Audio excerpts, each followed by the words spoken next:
Imagine this. Every pound that you spend, every coffee that you buy, and every move you make is tracked in real time by the government. And this might sound like a dystopian sci-fi movie, but with the UK's new digital pound on the horizon, this could soon become a reality. But is it really progress or the beginning of financial control like we've never seen before? Let's dive in. Hi everyone and welcome back to Enter Crypto with me, Chris Kenyon. Now, we're going to be diving into a topic that's been raising alarms across the UK and beyond, and that is privacy concerns surrounding Central Bank Digital Currencies or CBDCs. Because as the Bank of England edges closer to launching the digital pound, there are critical questions that we need to ask. Are we being sold convenience at the expense of our financial freedom? Let's break it all down because this one's important. So let's start with the basics.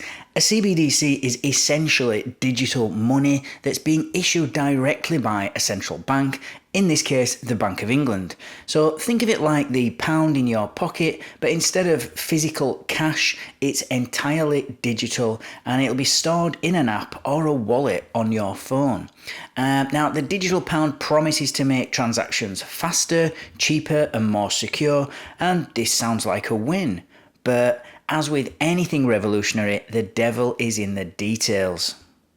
And the UK isn't alone here. There are over 100 countries that are exploring or developing CBDCs, from China's digital yuan to the EU's digital euro. This is actually becoming a global trend. But here's the thing, the motivations behind CBDCs vary. Some governments are seeing them as a way to modernise, while others see them as a tool for greater control. So where does the UK stand? And more importantly, what does this mean for your privacy? So let's actually talk about privacy, because I want you to imagine a world where every single transaction that you make, this could be at your local cafe, just buying a coffee, it could be some late night online purchase, that is all tracked in real time, because that's the dystopian possibility that we face with CBDCs.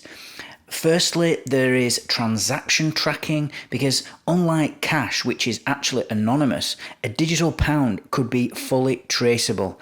The Bank of England and HM Treasury have said that they want privacy safeguards, but what does that really mean? Will they still log your purchases, even if they promise not to misuse the data? And there is also programmability, because, this is where things get really tricky, because a programmable CBDC means that the central bank could set conditions on how you use your money. For example, they could restrict it for certain purchases. They could limit how much you can spend, or even impose expiry dates to force you to use the money quickly. And this might sound like science fiction, but it's actually being discussed in policy circles.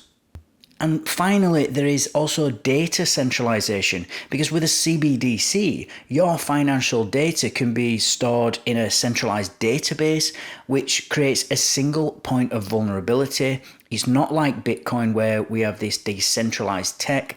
This is all centralized, and this increases the risk of cyber attacks and misuse of the data by both governments, private companies, and hackers. So how does this compare to cryptocurrencies like Bitcoin or Ethereum? Well, the key difference is decentralization. Bitcoin operates on a decentralized blockchain, meaning no single entity controls it, and transactions are transparent but pseudonymous, meaning you don't need to reveal your identity to participate. CBDCs, on the other hand, are centralized. The Bank of England would have full oversight, meaning they can see exactly how you spend your money, and this fundamentally shifts the balance of power in our financial system.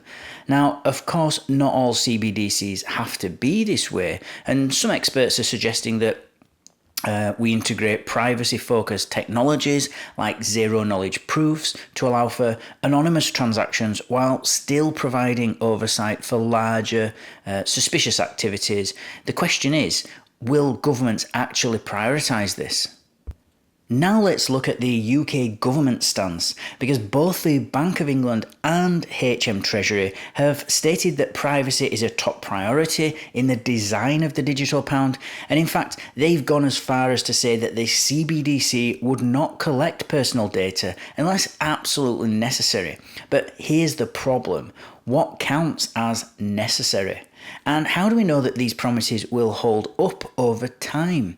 Governments have a track record of introducing new systems under the guise of convenience and then slowly expanding their reach. For example, look at how surveillance laws expanded in the name of national security, and we can see something similar happen with CBDCs. And if you just think about a scenario that I'll give you, imagine that the government decides to incentivize environmentally friendly behaviour. Suddenly your digital pound will not work for certain items that are deemed unsustainable. Or, during a pandemic, spending might be restricted to essential goods only. And so it starts with good intentions, but what I want to know is, where does it end?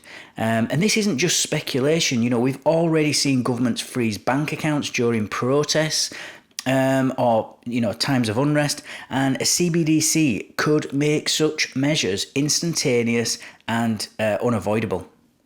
So what's the solution? Well, for starters, we need transparency. The Bank of England must publish clear guidelines on how data is going to be handled, how it's going to be stored and protected. We should also be having independent oversight to ensure that these promises are kept. And we also need to advocate for decentralized solutions, because even within a CBDC framework, technologies like zero-knowledge proofs can offer a balance between privacy and security. And let's not forget the role of crypto decentralized currencies, because they remain one of the few tools that we have to push back against centralized control.